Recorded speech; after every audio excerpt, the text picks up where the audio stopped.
Muy buenos días, tardes o noches. El día de hoy vamos a ver un resumen de la bioenergética del ATP. Cómo es que nuestro cuerpo hace uso de una molécula de alta energía, la moneda de energía, el ATP, para las múltiples reacciones del cuerpo. Cómo se produce y cómo es que se acoplan estas reacciones. Entonces, aprendamos un poco de medicina. Este video es un resumen del capítulo 11 del Harper en la edición 31 sobre lo que es la bioenergética, la función del ATP. Nosotros tenemos que saber o entender cómo es que cada organismo busca sus fuentes de energía. En el caso nuestro lo hacemos mediante la alimentación. Además, los múltiples procesos biológicos que ocurren en nuestro cuerpo, como simplemente mover un músculo o transmitir una señal neurológica, todo eso se explica mediante reacciones. Las reacciones en sentido, por ejemplo, de A a B, ¿no? Cada reacción tiene múltiples propiedades. Para este capítulo solo vamos a enfocarnos en entender de manera muy superficial lo que es el cambio de energía libre. Esto nos va a permitir entender la orientación y el uso que hace de energía a las distintas reacciones. Para nuestro cuerpo nosotros agarramos supuestos como que, por ejemplo, si la cantidad de sustratos es de 1 mol por litro, estamos hablando de un delta G0, que significa un cambio estándar de energía libre. Y si esto ocurre en un pH de 7.0, estamos ante un delta G0', que significa un cambio estándar de energía libre en un medio estándar. Esta parte es un poquito confusa y solamente quiero que andemos en este video hasta acá. Si tú quieres aprender más ya puedes profundizar, ¿no? Pero eso es todo lo que me va a servir para más adelante. Importante, si este valor para la reacción es positivo, decimos que esa reacción es de un tipo endergónico. Es decir, una reacción endergónica que requiere energía para que ocurra. En cambio, si es negativo, estamos ante una reacción exergónica. O sea que al contrario, ocurre espontáneamente y produce energía. Si es 0, estamos en una reacción de equilibrio. Vamos a graficar esto de una mejor manera para entender estos dos procesos. Entonces, como les digo, tenemos procesos o reacciones que son endergónicas y exergónicas. Lo vamos a graficar de esta manera. Si nosotros tenemos, en base a la energía, una reacción que va de un sustrato, digamos, C, a un sustrato D y que requiere energía para ocurrir, estamos hablando de una reacción de tipo endergónica. Mientras que si es lo contrario, hablamos de un sustrato A que se va a convertir en un sustrato B y para ello ocurre espontáneamente y libera energía, estamos ante una reacción de naturaleza exergónica. Si esta energía de la que estoy hablando va en forma de calor, el término cambia, exergónico se vuelve exotérmico y endergónico se vuelve endotérmico. ¿Dónde hemos escuchado estos términos antes? En lo que es las vías metabólicas. En las vías metabólicas sabemos que las reacciones exergónicas son sobre todo las de naturaleza catabólica, el catabolismo, que va de un compuesto complejo a un compuesto simple, mientras que las endergónicas, que son endotérmicas, ya me confundí de término, es endotérmico. Son reacciones que requieren energía para ocurrir. Estamos hablando de reacciones anabólicas, que van de compuestos simples a complejos. Esto lo vamos a ver mejor en el capítulo 14. Solamente quiero que vean los términos y que entiendan un concepto general e importante. Las reacciones endergónicas no ocurren solas. Siempre tienen que estar acopladas a una reacción exergónica. ¿Tiene sentido? Para que una reacción que necesita energía ocurra, tiene que estar acoplada a una reacción que está dando energía. En el cuerpo existen ambos tipos de reacciones. Entonces yo puedo graficar este esquema como que en un lado los sustratos A y C van a producir los productos B y D. Y acá es gráficamente cómo estoy acoplando una reacción endergónica a una reacción exergónica. De tal manera que la reacción ocurre. Y esto está dándose mediante el acople. Estamos acoplando dos reacciones. Y hay dos formas de acoplar reacciones. Una de ellas es mediante el uso de intermediarios. Por ejemplo, el intermediario, el concepto que nos dice es, ¿no? Si yo quiero que una reacción endergónica y exergónica se junten, voy a hacer uso de un intermediario al medio. Un ejemplo clásico, el ejemplo que nos da el libro, es las reacciones de deshidrogenación, en la que si yo quiero que un compuesto AH2 le pase este sustrato, por ejemplo, de los dos protones al compuesto B y lo reduzca, yo voy a hacer uso de un transportador, un compuesto intermedio.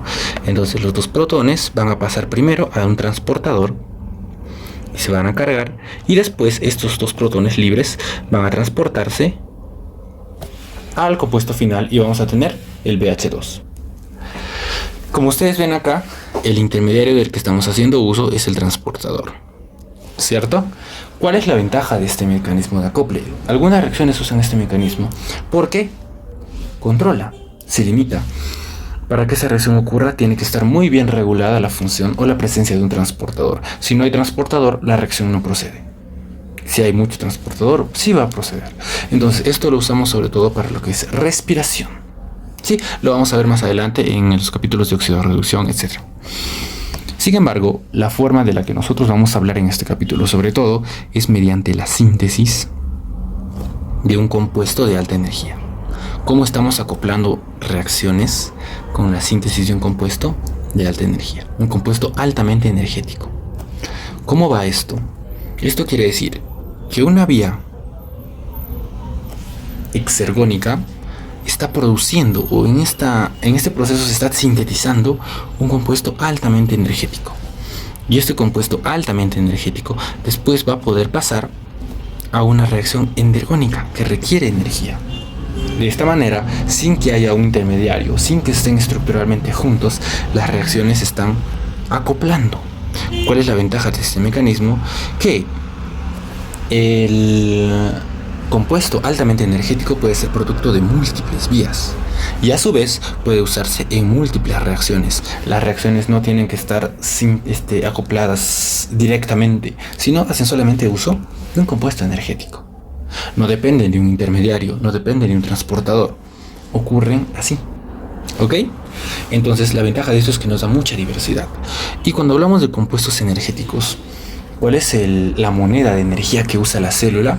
Una moneda conocida por sus siglas de ATP, que es la adenosina trifosfato.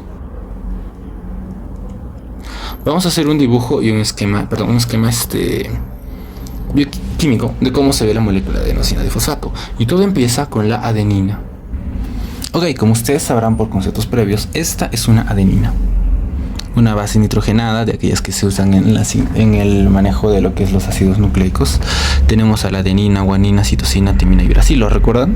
Estas son las purinas y estas son las pirimidinas. Esto lo vamos a ver al final nuevamente. Entonces tenemos la adenina y esa adenina está unida a un carbohidrato de 5 carbonos, que es la ribosa. Y hasta acá el compuesto se denominaría adenosina. Esta ya es una adenosina, lo que nos falta es el trifosfato. Hasta ahí tenemos uno, que sería un monofosfato. Con ese van 2 y sería un difosfato. Y finalmente 3, un trifosfato. Esta es una adenosina trifosfato. Otra forma de representarla gráficamente, y lo voy a usar más, es esta de acá. Una adenosina unida a 3 fosfatos. Como ustedes pueden ver, he dibujado los enlaces de forma distinta porque este de acá es un enlace de baja energía, mientras que estos son enlaces de alta energía. ¿Ok? Entonces, hasta acá hemos entendido un poco la estructura. Vamos a volver a este concepto del cambio estándar de energía libre. Lo que yo les estaba comentando es que cada reacción tiene su valor. Puede ser positivo o negativo y de un valor exacto. Cuando nosotros trabajamos con el ATP se puede catabolizar mediante dos vías. Puede seguir el primer camino y es catabolizarse hacia un ADP más un fósforo inorgánico, o el segundo camino y catabolizarse hacia un AMP más un pirofosfato. Entonces, los delta G0', el cambio estándar de energía libre en un medio estándar de cada una de estas reacciones es distinto. Para este caso, su delta G0' es de menos 30.5 kilojoules por mol. Y para la reacción de arriba es de menos 32.2 kilojoules por mol. ¿Qué quiere decir esto?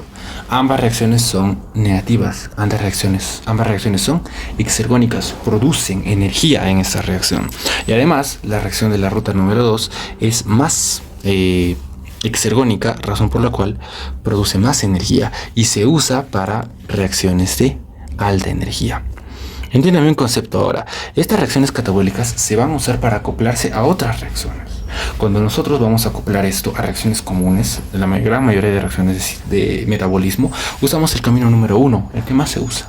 Pero cuando vamos a acoplar esto a una reacción que requiere bastante energía, vamos a usar este. ¿Por qué? Porque el camino 2 es más exergónico. Entonces miren, ¿no? Eso igual tiene un costo, porque el ATP yo lo dibujo de esta manera, ¿cierto? Un adenosin trifosfato. En cambio, el ADP, que es el adenosin difosfato, tiene solamente la unión a dos fósforos, a dos fosfatos, mientras que el AMP es un adenosin monofosfato. ¿Se está dando cuenta de esto? El primer compuesto tiene dos enlaces de alta energía, el segundo uno y el tercero no tiene ni un compuesto de alta energía. La producción de este compuesto directamente hace que perdamos de frente dos enlaces de alta energía. ¿Ok? ¿Ok? Muy bien. Ahora, obviamente hay reacciones que son mucho más exergónicas y hay reacciones que son entergónicas e incluso llevan a tener valores positivos. Sí, no nos vamos a complicar con ello, lo pueden revisar, es en un cuadro ahí en Harvard. Hasta acá, vamos ahora a explicar uno de los dos ciclos del ATP, cómo es que se está usando en el cuerpo el ATP. Como les estoy diciendo, el ATP más probablemente va a seguir el camino 1, es decir, catabolizarse hacia una molécula de ADP y va a liberar a uno de sus enlaces de alta energía, ¿cierto? De esta manera. De tal forma que este enlace de alta energía se va a usar para la síntesis de muchos compuestos. Por ejemplo, vamos a agarrar este ejemplo porque ahorita volvemos a él. La glucosa se convierte a glucosa 6-fosfato. ¿Qué está haciendo? Está agarrando un fosfato de alta energía para producir este enlace, ¿sí? Además, nosotros mediante los fosfágenos podemos almacenar esta energía. Por ejemplo, la creatina del músculo puede almacenar estos enlaces de alta energía en forma de creatinfosfato. De tal forma que cuando nosotros necesitemos energía de manera rápida, hagamos uso nuevamente de él a liberar este fosfato de alta energía. Sí, interesante, ¿cierto?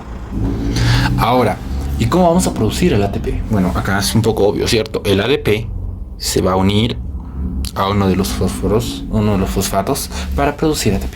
De esta manera sintetizamos ATP. Ok, decirlo de esta manera es fácil, pero ¿cuáles son las reacciones en la célula que nos permiten este camino? Vamos a cambiarle de color. ¿Cuáles son las reacciones en la célula que nos permiten la síntesis de ATP? No son muchas, vamos a mencionar 3. Tenemos a la fosforilación oxidativa. La fosforilación oxidativa, el proceso que ocurre de la respiración, ¿cierto? Está relacionado con la respiración para la obtención de ATP. Esto ocurre en la membrana mitocondrial interna. Todas las vías metabólicas terminan acá. Esto lo vamos a ver en el capítulo 13. También la glucólisis, lo que es el metabolismo de la glucosa, produce 2 moléculas de ATP y el ciclo de Krebs produce una molécula de ATP. Finalmente, la que más moléculas de ATP produce es la fosforilación oxidativa. Así que hay que entenderla bien. ¿Sí? Muy bien, ya hemos visto cómo se usa, cómo se sintetiza. Un par de datos extra para darles en este tema. Cuando nosotros queremos dar un grupo fosfato a una molécula, por ejemplo, al glicerol lo vamos a cargar con un grupo fosfato, vamos a hacer uso de un ATP, ¿cierto? Ok, lo que va a pasar es que este enlace de alta energía se va a transferir hacia acá, hacia el glicerol, pero en la transferencia pierde su energía, de tal forma que el glicerol al unirse tiene solamente un enlace de baja energía. Ok, no es un dato menor. Y ahora lo tenemos en cuenta. Y finalmente, el segundo dato es la aplicación bioquímica de la que vamos a hacer. Vamos a hablar y mencionar a la enzima hexoquinasa. Las quinasas son enzimas que trabajan con grupos fosfatos, una transposición de un grupo fosfato de un compuesto al otro. Es la primera enzima de la glucólisis y se encarga de que la glucosa se convierta en glucosa 6-fosfato. O sea, la glucosa es una molécula de 6 carbonos, que al carbono número 6 se le enlace un fosfato. De esta manera la glucosa ya no puede salir de la célula, queda atrapada. Esta reacción es de esta manera, ¿no? La glucosa, con la adición de un fósforo inorgánico, se convierte en glucosa 6-fosfato más agua. La reacción es de este sentido. ¿Cuál es o cómo podemos saber la naturaleza de esta reacción? Mediante su valor de cambio de energía libre, de cambio estándar de energía libre en un medio estándar, que para esta reacción es de más 13.8 kilojoules por mol. Es positiva. ¿Qué significa que el valor sea positivo? Que esta reacción es endergónica. Dato importante, no tienen que saber los números de memoria. Solamente entiendan cuál es el concepto de que una reacción sea positiva.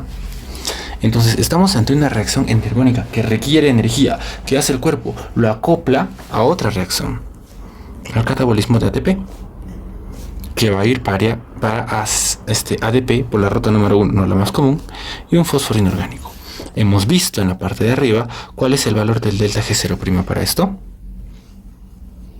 Menos 30.5 kilojoules. Estamos hablando de una reacción altamente exergónica. Lo que va a hacer el cuerpo es acoplar ambas. Y vamos a poner el ejemplo, el gráfico que teníamos al inicio. Lo que nosotros estamos haciendo acá es trabajar acoplando dos reacciones para que una reacción que tiene un sustrato nos lleve a un producto en una reacción de tipo exergónica, y tenemos otra reacción que va de un sustrato, que sería la glucosa más el fósforo inorgánico, y esto se convierte en glucosa 6-fosfato, vamos a poner esto a la izquierda, glucosa 6-fosfato más agua. Esta reacción la podemos también escribir como que una glucosa más un fósforo inorgánico más ATP nos está dando una glucosa 6-fosfato más agua más ADP con el fósforo inorgánico. Simplificamos un poco la reacción y tenemos que la glucosa con un ATP nos está dando glucosa 6-fosfato más agua más ADP. Cuando tú leas los libros de bioquímica, todas las reacciones metabólicas que sean de este tipo y similar se grafican de otra forma, se grafican de esta manera. El libro te va a decir, la enzima exoquinasa, que es la primera del ciclo de la glucólisis, del metabolismo de la glucólisis, se encarga de agregar un grupo fosfato a la glucosa para sintetizar glucosa 6-fosfato. Para eso está haciendo uso de una molécula de ATP y elimina agua.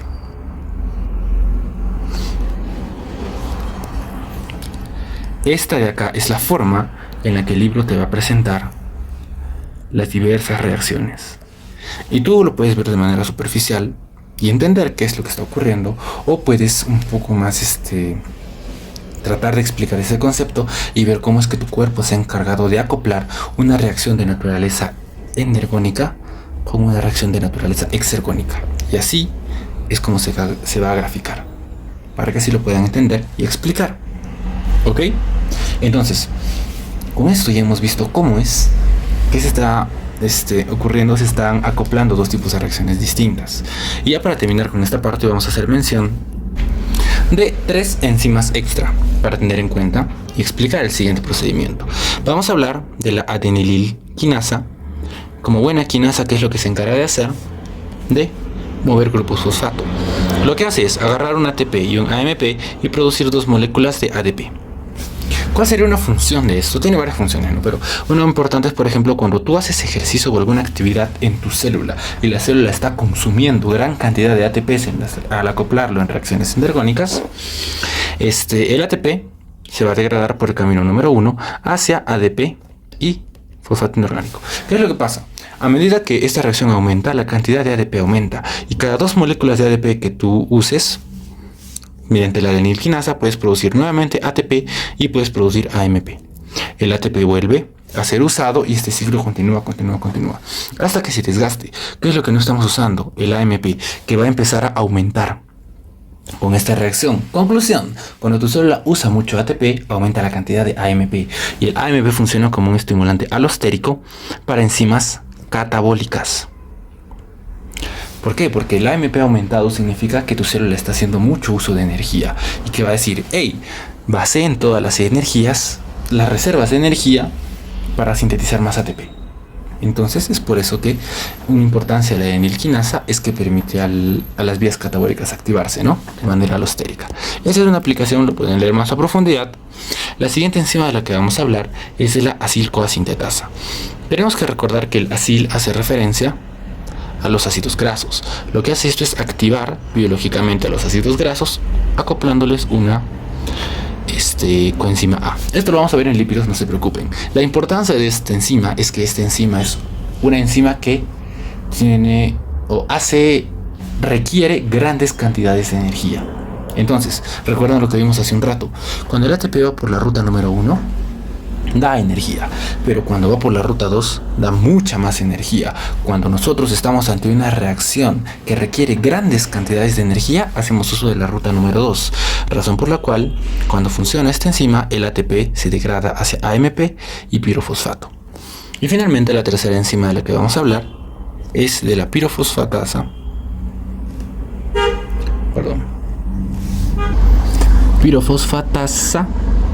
inorgánica. Esta pirofosfatasa trabaja con el pirofosfato y hace que el pirofosfato más agua produzcan dos fósforos inorgánicos. ¿Ok? Hasta ahí bacán. Esto nos va a permitir graficar el nuevo ciclo del ATP.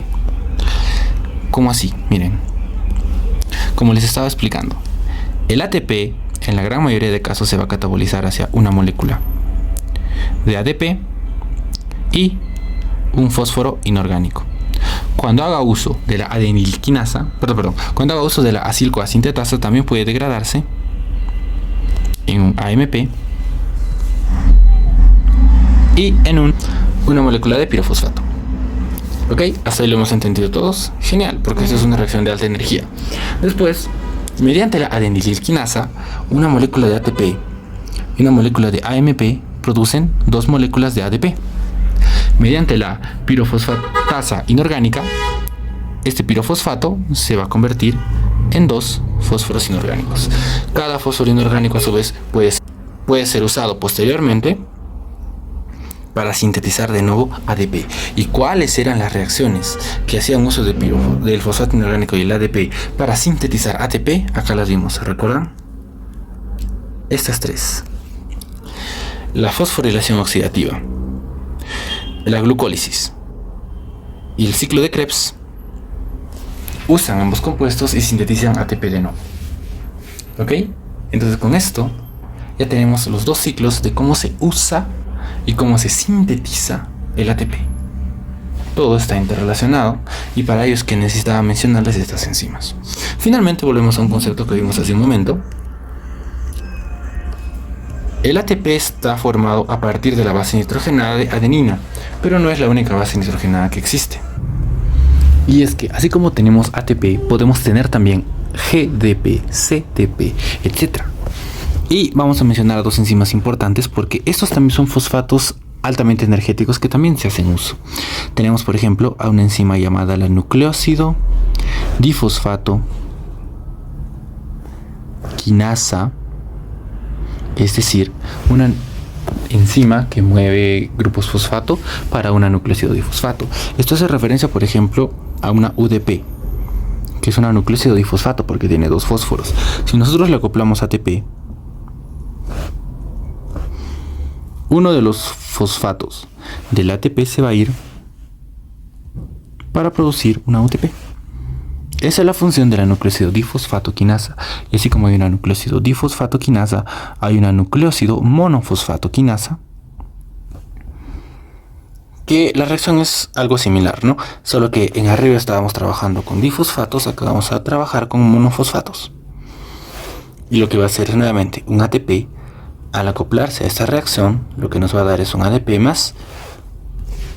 Al monofosfato le están dando un fosfato extra. Eso es lo que hacen estas reacciones, ¿no? Un fosfato lo mueven de un grupo al otro.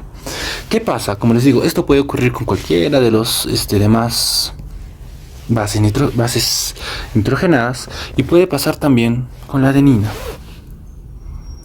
Un ATP más un AMP pueden usarse para producir un ADP más otro ADP. Un ATP más un ADP, dos ATPs. Esta reacción la hemos visto hace un momento. ¿Qué reacción es? ¿Recuerdan? La reacción dada por la adenililquinasa. Reacción dada por la adenililquinasa. ¿Qué quiere decir esto? La adenililquinasa es un tipo especializado de nucleósido monofosfato quinasa. Sí, entonces, hasta acá hemos visto un resumen de todo lo que es el capítulo 9. Es relativamente complejo, pero hay algunas cosas que tienen que saber y no. Sobre todo que se lleven el concepto de cómo es que se acoplan una reacción de alta a baja energía y cómo es que el ATP se usa y se sintetiza para múltiples reacciones metabólicas. De acá en adelante, cada vez que vean una vía metabólica que trabaje con ATP, van a saber qué es lo que está pasando intrínsecamente. Sí, para que no entiendan al ATP solamente como una molécula que va de acá para allá, sino la importancia. Lo que viene ahora es que ustedes entiendan las reacciones redox y con eso van a poder completar el entendimiento de la cadena respiratoria de electrones, lo que es la fosforilación oxidativa. Espero que esta clase les haya gustado, les ayude a entender la función del ATP, la bioenergética del cuerpo. Y bueno, pues nos vemos para una siguiente clase. Hasta luego, cuídense mucho.